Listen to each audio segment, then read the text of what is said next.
ધોરઈ one વિભાગ 1ની ઓફિસની ફરીથી સીલ મારતી વિજાપુર કોર્ટ। દાવામાં વળતર ચૂકવવાના હુકમ બાદ વળતર નહીં ચૂકવતા ધોરઈ વન વિભાગની કચેરીને સીલ માર્યું।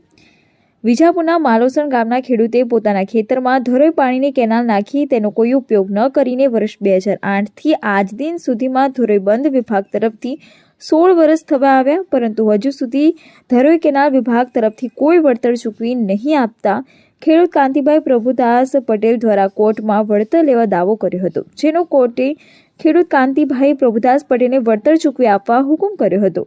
જે દાવામાં હુકમ થયા બાદ પણ વળતર નહીં ચૂકવાતા હિસાબી શાખાની ઓફિસમાં કોમ્પ્યુટર સહિતની ચીજવસ્તુઓ સાથે કોર્ટે ઓફિસને સીલ માર્યું હતું, પરંતુ કાર્યપાલક ઇજનેર SS પટેલ દ્વારા કોર્ટ સમક્ષ બાહેધરી આપી હતી કે ખેડૂતને તેઓનું વળતર 2 મહિના ચૂકવી આપવામાં આવશે। તેમ છતાં કોર્ટમાં કોઈ રકમ જમા નહીં કરાવતા કોર્ટે ઇજનેર ધોરઈ કેનાલ વિભાગ 1ને કાર્યદર્શક નોટિસ આપી હતી, જેમાં કોઈ સંતોષકારક જવાબ મળ્યો નથી।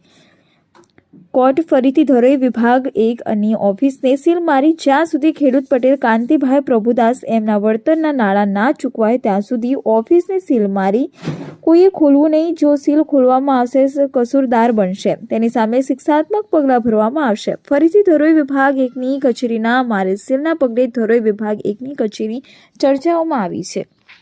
મારું નામ પટેલ કાંતિભાઈ પ્રભુદાસ, મુકામ માલોસણ, તાલુકો વિજાપુરનો હું રહેવાસી છું।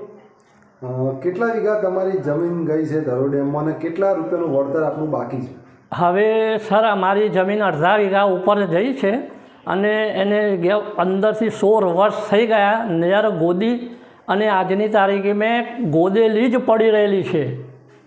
તમે જે દાવો કર્યો છે કેટલા રૂપિયાનો છે અને અમે માગણી છે? અમારે 13 લાખનો અમે દાવો કર્યો છે। 1 ગુંઠે 1 લાખ રૂપિયાની માગણી કરેલી છે અને એ પ્રમાણે અમે 13 ગુંઠાના 13 લાખને દાવો કરેલો છે અને અમારી માગણી છે કે સત્વરે સરકાર અમને ચૂકવી આપે। જે ઓફિસો ફરીથી સીલ કરવામાં આવી છે, શું જોવા તો ઓફિસો સીલ કરવી પડી?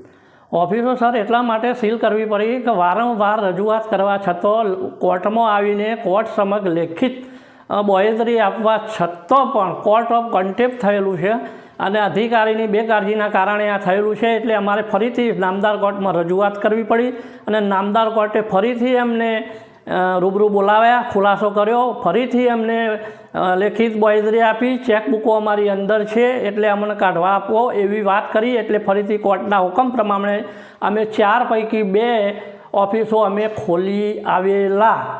તેમ છતાં પણ ફરીથી એમને સમય મર્યાદા લખેલી હતી, તેમાં પણ એમને ફરીથી અમને ચૂકવણી કરી નહીં, જેથી કરીને અમે ફરીથી નામદાર કોર્ટમાં રજૂઆત કરી અને રજૂઆત કરવાથી અમારે ન્યાય મેળવવા માટે ફરીથી અમને બોલાવવામાં આવ્યા અને એમને કંઈ પણ ફરીથી ના ચૂકવણી કરી। એટલે નામદાર કોર્ટે વારંવાર લેખિત ચૂકવણીની બાહેધરી આપવા છતાં ના ચૂકવણી કરી। એટલે નામદાર કોર્ટે ફરીથી હુકમ કર્યો અને ફરીથી સીલ મારવાની હુકમ કરી આપ્યો, જેથી કરીને અમે ગઈકાલે તમામ ઓફિસો સીલ કરેલ છે। કેવી મુશ્કેલીઓ પડી રહી છે જે ધક્કા ખાઈને કોર્ટ કચેરીના? કોર્ટ કચેરીમાં સર, અમારા જેવા ખેડૂતને અજાણતા પણ કેટલી બધી મુશ્કેલીઓ પડી છે તો અમે જ જાણીએ છીએ। વારંવાર ધક્કા ખાવા, વારંવાર રજૂઆતો કરવા છતાં ખોટી હૈયાધારણો આપવી, વારંવાર ગાડી ભાડો ભરવો અને